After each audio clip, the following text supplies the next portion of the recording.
आपण पाहतोय बातमी आहे राजकीय वर्तुळातून। ठाकरे गटाचे नेते संजय राऊत यांनी पुन्हा एकदा उपमुख्यमंत्री एकनाथ शिंदेंवर निशाणा साधलेला आहे।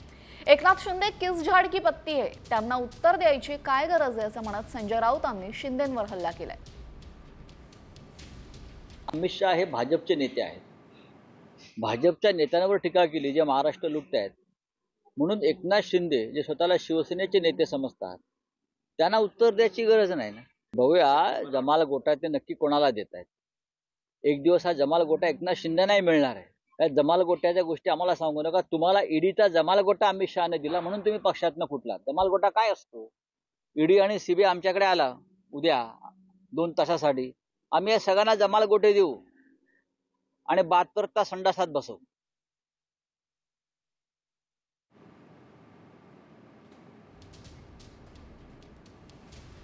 तर जनाक्रोश मोर्चाची दृश्य आपण पाहतोय। राज्यभरासह आता मुंबईत सुद्धा जनाक्रोश मोर्चा येऊन ठेपलेला आहे आणि संतोष देशमुखांना न्याय देण्याची मागणी या मोर्चाच्या माध्यमातून होतीये।